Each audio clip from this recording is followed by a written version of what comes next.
Well, it's time now to look at this week's sporting highlights and this weekend's sporting highlights. Joining me in studio, sports reporter Thabiso Sithole. Thabiso, welcome. Hey, Tash. So we are looking now at all roads leading to the FNB Stadium tomorrow for the Soweto Derby. If you're not going to the FNB Stadium, you're most likely sitting at home, because besides the football this weekend and I think international golf, there's really not much to look out for, but it's also obviously a big weekend as far as Chiefs price is concerned. I was corrected earlier. It's not the second time they meet this season. It's the first time actually this season, because remember the Carling Black Label Cup is not part of the season, so it was pre-season. But also interestingly is that Pirates and Chiefs, 10 times they've played, Chiefs are the ones that actually hold the lead in the head-to-head numbers in recent years. So far, I think they're leading about three matches to Pirates, and the rest have been draws. So it's going to be interesting to see what happens this weekend. I think personally, with Chiefs the way they're playing so far, they top of the log as far as the PSL is concerned. So I think they'll probably just pip Orlando Pirates to that one. But I know a lot of Pirates fans will say no. They'll be galvanizing. I'm saying no. I'm like, come on, Boks.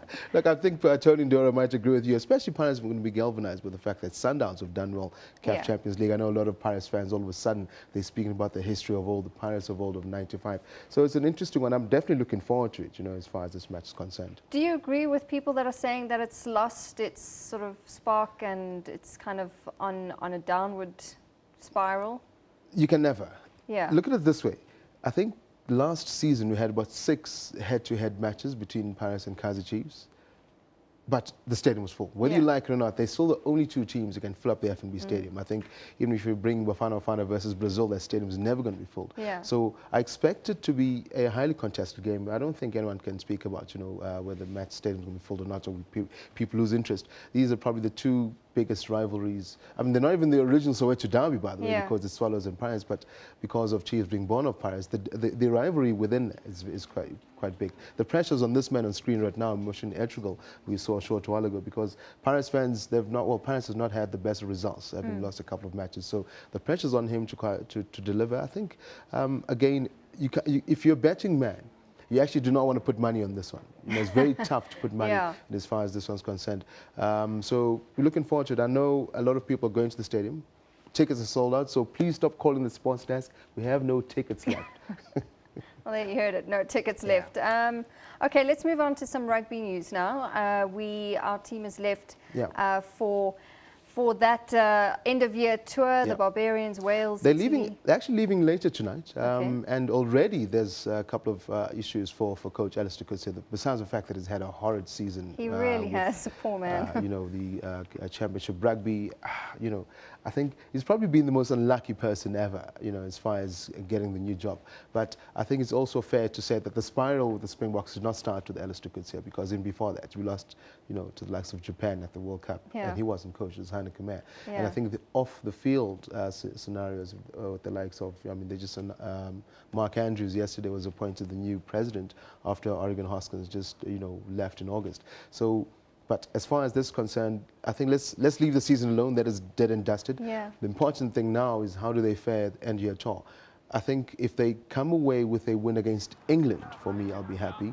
The Barbarians, look, Barbarian team, they're going to be bashing the Springboks. I mean, they'll be making sure that they injure many of them before we face the likes of Italy, Ireland and England. So England, I think, for me, is the big one. If Alistair Coetzee can come back with a victory in that match, I think in a way we'll get some sort of, it wasn't such a bad season after all.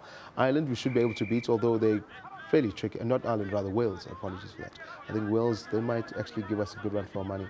Italy, I think that'll be a walkover, but one for me, England is the one you should look out for. I know a lot of people tipping us to come back with probably one, Italy out of the 4 matches to play, but hopefully Alistair Coetzee actually does do something, as far as that. But I mean, that's not a record that the Springboks of old would have come away with. So do you think everything that's been going on in the season that we've had is a sign of sort of underlying issues within the squad? Look, the season's, it's been tough. I mean, one can't really put a finger on it. I mean, we've tried. I've had so many analysts as far as Sports Live and other sports shows are concerned, and all of them say the same thing. It's tough to judge Alistair in this, because are we judging Alistair on the performance of the team? If so, he has not played many matches for us to judge him on in the first place. Are we judging the Springboks, the players? Because the other question would be, we still have the same players who do, who've done the best for the country, the likes of Peace Mtawarira we're seeing on TV. There's so many players that are still there. Alistair hasn't really made wholesale changes to the team. The question is why they're not delivering. So then the question comes in, are the players not playing for Alistair because they don't want him? Is it because of the apparent so-called transformation of culture thing that was apparently shoved down their throats? So there's many questions to this. That's why I think a lot of us have resigned ourselves to wiping the slate clean as far as this season's concerned, and really give Alistair maybe leeway and say, look, a couple of years to go, choose your Rugby World Cup team now. You've got 2.5 years to go. Work on it now, and that's where we start to judge him on. Other than that, I mean, Championship Rugby, you don't have incoming, Lions tours or something that you used to really test the team, unlike, besides the fact of your normal, I think, 12 matches a season for the Springboks. So it's going to be a bit tough. But South Africans, they want wins. So if we speak in Currie Cup Rugby, that's a different story. I mean, the likes of, the Cheetahs, I think they've had great seasons. So the question was, is Alistair going to look in the Cheetahs and say maybe that's the rugby should adopt?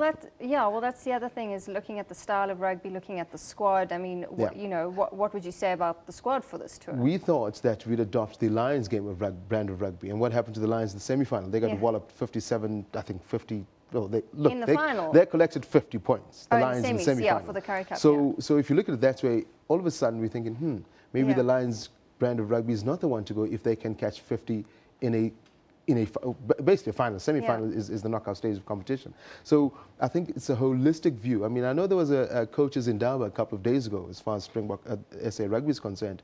My problem with that was you have a coaches in Indaba where the people who really matter, where the players, you're not getting their input, because I think that's where it begins. The people on the ground, I mean, coach can sit there and Alistair can say, look, here's the documents, all of us are going to play this brand of rugby. It filters down again to the captains and the squads. I mean, do we have the right players to play that brand of rugby first and foremost? You look at the New Zealand style of rugby. New Zealand start from crash.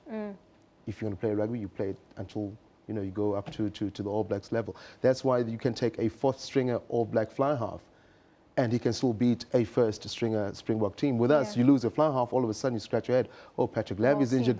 Now what? So for us, it's still, I think it's a long way. Maybe an Indaba of 2 days. In fact, I don't think Indaba of 2 days will solve anything. I think it's maybe a whole month, sit down, no rugby at all, scrap it totally, start afresh, new style of thinking. The New Zealanders are streets ahead of everyone in the world. Funny thing is, though, you mentioned that Argentina's caught up. Yeah, well, they are. They have caught up. The Argies have caught up. And funny, Argentina started playing rugby here in South Africa. They had the Pampas, who were based in Potch. And they took what we gave to them, so to speak, back to Argentina, and now they're whipping us.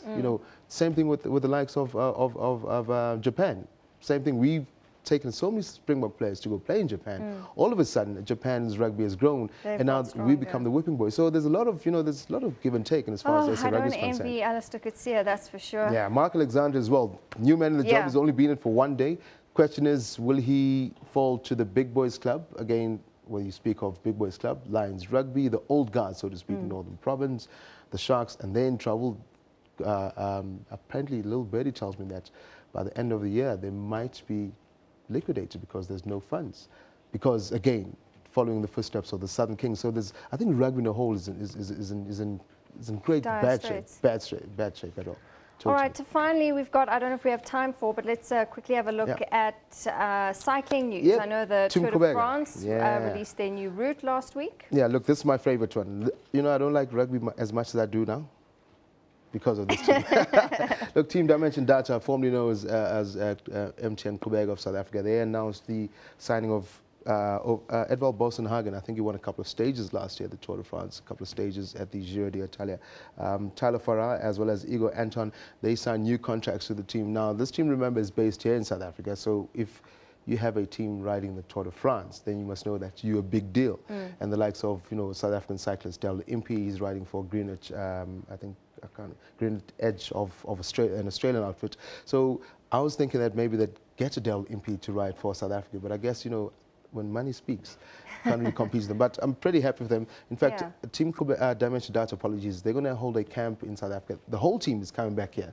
So we'd like to make sure that everyone goes out and supports them. Through the years, this team is slowly coming up in in the world of cycling. So it's going to be an interesting Tour de France. I mean, when you look at this team, they started, I think it was 2005, where they wanted to get, you know, into the big league, so to speak, and, to get a World Tour card. So then that's why it was mind-blowing, and MTN pulled out as a name sponsor because they were riding in the Tour de France.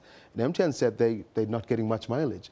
And I scratched my head. I said, this is the biggest, you know, cycling event in the world. How can you say you're not getting mileage? Dimension Data came on. They threw money, you know, made sure the team... And this is an expensive sport, mind you. I mean, cycling is not probably the cheapest sport. How much do bikes go for? We had the team director of Team Dimension Data in studio one day, and he said, a single bike costs 600,000 rand. Just for you to ride on. Now these guys must get, what, 2 to 3 bicycles to be able to finish a tour. Yeah. But the most important thing about this team is that they not only ride the bicycles, they also have a charity based here at home called Kubega, and they make sure that every kid goes to school on a bicycle. It's easier to ride a bike than to walk 20 kilometers to a school. I think last I checked, they had collected over 5,000 bikes. So kudos to them. That's why I love this team a lot. Besides, you know, going out and performing at the biggest stage of them all, they never forget where they come from. They always come back home. In November, I think the 25th, they'll be here in South Africa holding a camp here with all the big stars, these overseas stars, down at Stellenbosch, and hopefully we'll pay a visit. Well, that's great, because it's a sport like this and a team like this doing what they're doing that needs the airplay, that needs the backing and the support and the funding. And in particular as well, sport, I mean, cycling is like you say, a Cinderella sport. We don't really cover them. I mean, we always do the rugby's and your crickets, but it's actually sports like these that are actually more on the ground than your footballs and your crickets, because, I mean, who knew that these guys have already given out 5,000 bikes to kids? I was seeing yesterday, there was a lady who posted a picture on social media. She got her bike 5 years ago, and they're still riding it, and a kid has done their matric already. So it's that simple thing. That kid would have been walking 20 kilometers a day to school and back. Would they have finished school if they didn't get a bike? You know? So it's those stories that I think we need to tell more of, and that's why I'm very proud of this team. Thabiso, thank you very much. Thabiso Sithole with us.